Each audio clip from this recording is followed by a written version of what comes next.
दोस्तों, चांद की सतह पर गया अपना लैंडर विक्रम और रोवर प्रज्ञान इस वक्त गहरी नींद में सोया हुआ है। चांद के दक्षिणी ध्रुव इलाके में इस वक्त घनी रात का है। वहां तापमान भी -230 डिग्री के करीब है। ऐसी बर्फीली रात में इसरो के ये दो हीरो आराम की नींद में सो रहे हैं। माना जा रहा है कि अगर सब ठीक रहा तो 22 सितंबर को प्रज्ञान और विक्रम जगकर अपना मिशन फिर से शुरू कर सकते हैं। दरअसल चांद पर धरती के 14 दिन के बराबर एक रात और इतने के ही बराबर एक दिन होता है। इसरो को उम्मीद है कि 14 दिन सोने के बाद रोवर प्रज्ञान फिर से जग सकता है। हालांकि ऐसा होगा या नहीं, ये तो 22 सितंबर को ही पता चल पाएगा। इसरो धरती पर बैठा चंद्रयान 3 के जागने का इंतजार कर रहा था। तभी चांद पर कुछ ऐसा हुआ कि इसरो भी हैरान रह गया। हाल ही में विक्रम लैंडर ने इसरो को एक ऐसा संदेश भेजा जिसके बाद इसरो समेत पूरी दुनिया की अंतरिक्ष एजेंसियां हरकत में आ गई। विक्रम लैंडर ने चांद की सतह पर ऐसा क्या देखा जिससे उसे झटका लगा, और विक्रम ने इसरो को ऐसा कौन सा मैसेज भेजा जिसे देख दुनिया हैरान रह गई। इस बारे में मैं आपको इस वीडियो में आगे बताने वाली हूं, तो बने रहे आप मेरे साथ इस वीडियो में अंत तक। लेकिन आप एक देशभक्त की तरह इस वीडियो को लाइक कर इसरो के वैज्ञानिकों के लिए कमेंट में जय हिंद जरूर लिख दे। दरअसल दोस्तों, चंद्रयान 3 के विक्रम लैंडर और रोवर प्रज्ञान में स्वदेशी निर्मित बहुत ही अत्याधुनिक टेक्नोलॉजी के सेंसर लगाए हुए हैं। ये सेंसर विक्रम और रोवर के पास होने वाली हर हलचल को भांप लेते हैं। अगर इन दोनों उपकरणों को लगता है कि उनके पास कुछ हलचल हो रही है तो ये उसकी जानकारी धरती पर बैठे इसरो के कंट्रोल रूम में देते हैं, और फिर इसरो के वैज्ञानिक उसके द्वारा भेजे गए संदेश के डेटा को समझने में लग जाती है। लैंडर और रोवर में चारों तरफ हाई रेजोल्यूशन कैमरे भी लगे हुए हैं। ये कैमरे चांद की सतह की तस्वीरें क्लिक कर इसरो को भेज देते हैं।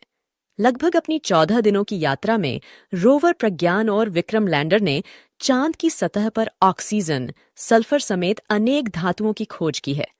इसके अलावा लैंडर विक्रम ने चांद के दक्षिणी ध्रुव पर एक हैरान कर देने वाली खोज भी की है। बीती रात 2 बजे इसरो के वैज्ञानिक लैंडर को स्लीप मोड में डालने की तैयारी कर रहे थे, क्योंकि चांद पर रात हो चुकी है और रात में लैंडर और विक्रम काम नहीं कर सकते हैं। उन्हें काम करने के लिए सूरज से एनर्जी चाहिए। ऐसे में जब 14 दिन बाद सूरज निकलेगा तभी ये उपकरण काम कर पाएंगे। रात में इनकी बैटरी डिस्चार्ज न हो, इसके लिए इसरो ने दोनों को स्लीप मोड में डाला है। बीती रात जब इसरो के वैज्ञानिक लैंडर को स्लीप मोड में डाल रहे थे तो उन्होंने देखा। आप सच्चे भारतीय हो तो वीडियो को लाइक करें, और आपने चैनल को सब्सक्राइब नहीं किया है तो सब्सक्राइब करें। आपका एक प्यारा सा कमेंट उन सभी भारतीय वैज्ञानिकों के लिए जय हिंद जरूर लिखें। था कि विक्रम लैंडर की बैटरी भी फुल चार्ज है और ईंधन भी अभी बहुत पड़ा हुआ है। ऐसे में कंट्रोल रूम में बैठे वैज्ञानिकों ने एक नया प्रयोग करने की सोची। वैज्ञानिकों के मन में आया कि जब ईंधन पड़ा है और बैटरी भी फुल चार्ज है तो क्यों न चांद की सतह पर विक्रम लैंडर को थोड़ा उड़ाया जाए। वैज्ञानिकों ने तुरंत विक्रम लैंडर के नीचे के दोनों रॉकेट चालू कर दिए और विक्रम चांद की सतह पर ऊपर उठ गया। 40 सेंटीमीटर ऊपर उठाने के बाद 40 सेंटीमीटर दूर ही उसकी फिर लैंडिंग करवा दी। जिस दक्षिणी ध्रुव पर लैंडिंग करवाने के नाम से नासा जैसी अंतरिक्ष एजेंसी की भी सांसें फूल जाती है, वहां पर इसरो के वैज्ञानिकों ने विक्रम लैंडर की 2 बार सफल लैंडिंग करवाकर सबको चौंका दिया। दोबारा लैंड करने के बाद लैंडर को स्लीप मोड में डालने के लिए इसरो के वैज्ञानिक उसके उपकरण बंद करने में लग गए। अचानक ही विक्रम लैंडर के सेंसरों को महसूस हुआ कि उनके आसपास कुछ हलचल हुई है। सेंसरों ने दक्षिणी ध्रुव की सतह पर प्राकृतिक घटना को रिकॉर्ड किया है और विक्रम लैंडर ने भी एक झटका सा महसूस किया। लैंडर ने तुरंत इसरो को संदेश भेजा कि कुछ ऐसा हो रहा है जो उसे हिला रहा है। सेंसरों में लगातार हलचल रिकॉर्ड हो रही थी। संदेश मिलते ही इसरो के वैज्ञानिक तुरंत जांच में जुट गए। उन्होंने विक्रम लैंडर पर लगे ILS उपकरण को जांच करने में लगा दिया कि वहां क्या हो रहा है। कहीं कोई एलियन या कोई ऐसा रहस्य तो नहीं है जो विक्रम लैंडर के पास पहुंचकर उससे छेड़खानी कर रहा है। उपकरण ने प्रज्ञान रोवर और अन्य उपकरणों की हलचल के बारे में भी पता लगाया तो पाया कि चांद की सतह पर कंपन भूकंप या दूसरी कृत्रिम घटनाओं के कारण हो सकता है। चांद पर आने वाले भूकंप को अर्थक्विक नहीं बल्कि मूनक्विक कहा जाता है। लेकिन दोस्तों, चांद पर भूकंप पृथ्वी की तरह नहीं आते हैं। धरती पर सिर्फ कुछ मिनट तक भूकंप आते हैं, जबकि चांद पर आधे घंटे तक भूकंप के झटके आते रहते हैं। इतनी देर तक भूकंप को देखकर वैज्ञानिक भी हैरान रह गए। चांद पर भूकंप क्यों आता है, इस रहस्य का अभी तक वैज्ञानिक ठीक से पता नहीं लगा पाए हैं। लेकिन वैज्ञानिकों का मानना है कि धरती के गुरुत्वीय प्रभाव के अलावा उल्कापिंड के गिरने से भी चांद पर भूकंप के झटके आते हैं। इसरो फिलहाल पड़ताल कर रहा है कि चांद की सतह पर यह अजीब हलचल क्यों हुई। विक्रम लैंडर ने जिस कंपन को रिकॉर्ड किया था वह भूकंप था या फिर कोई एलियंस की करतूत। दोस्तों, आपको क्या लगता है ये सब एलियंस की वजह से हुआ था? कमेंट बॉक्स में अपनी राय दें। उपकरण ने प्रज्ञान रोवर धरती पर चांद को हमेशा से शीतलता का प्रतीक बताया जाता है। चंद्रयान 3 ने पता लगाया कि चांद सभी की उम्मीदों से कहीं ज्यादा गर्म है। दरअसल सूर्य की किरणों से चमकने वाले चांद की सतह का तापमान 50 डिग्री सेल्सियस है। वहीं बर्फीली सतह के महज 8 सेमी नीचे का तापमान -10 डिग्री सेल्सियस तक गिरा हुआ था। फिलहाल चंद्रयान 3 का लैंडर विक्रम और रोवर प्रज्ञान चांद पर गहरी नींद में चले गए हैं। नींद में गए विक्रम का रिसीवर अभी भी ऑन है।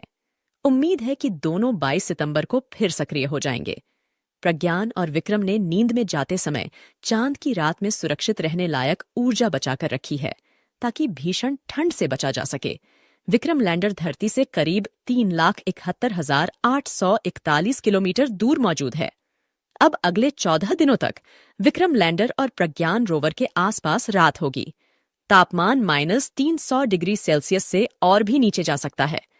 लैंडर रोवर अगर ये सर्दी बर्दाश्त कर लेते हैं तो सूरज उगने पर उनके सोलर पैनल के जरिए चार्ज हो सकते हैं। लेकिन इसकी संभावना बेहद कम मानी जा रही है, क्योंकि इतनी ज्यादा ठंड में विक्रम और प्रज्ञान के उपकरण काम करना बंद कर सकते हैं और बैटरी भी खराब हो सकती है। चांद की सतह पर इस समय रोवर और लैंडर भले ही आराम से सो रहे हो, लेकिन भारत का इसरो इस पर लगातार नजर बनाए हुए है। इसरो के वैज्ञानिक बस अब 22 सितंबर के इंतजार कर रहे हैं। इस दिन सूरज निकलते ही इसरो से लैंडर को सिग्नल भेज जाएगा। अगर सब कुछ सही रहा तो लैंडर सिग्नल को रिसीव कर लेगा और जाग जाएगा, और अगर रिसीव नहीं किया तो हमेशा के लिए चांद की सतह भारत की पहचान के रूप में मौजूद रहेगा। दोस्तों, चांद पर 14 दिन आराम करने के बाद देखते हैं आखिर 22 अगस्त को क्या होता है। दोस्तों, आपकी दुआओं के बल पर ही चंद्रयान 3 ने 23 अगस्त को चांद की सतह पर सफल लैंडिंग की थी। अब एक बार फिर आप कमेंट बॉक्स में प्रार्थना करें कि जब चांद की सतह पर 22 सितंबर को सूर्य की रोशनी पड़े तो हमारा चंद्रयान 3 नींद से उठ जाए और फिर से काम करने लग जाए। इसरो के वैज्ञानिकों की मेहनत के लिए जय हिंद लिखना न भूलें। अभी तक अगर आपने इस वीडियो को लाइक नहीं किया है तो लाइक जरूर कर दे और यह जानकारी अपने दोस्तों के साथ भी शेयर कर दे। आज के इस वीडियो में बस इतना ही। मिलते हैं जल्द ही अगले नॉलेजेबल और चंद्रयान 3 के नए अपडेट के साथ। तब तक के लिए आप इस चैनल को सब्सक्राइब कर बेल आइकन को भी दबा दें। वीडियो को अंत तक देखने के लिए आपका बहुत बहुत धन्यवाद। जय हिंद, जय इसरो।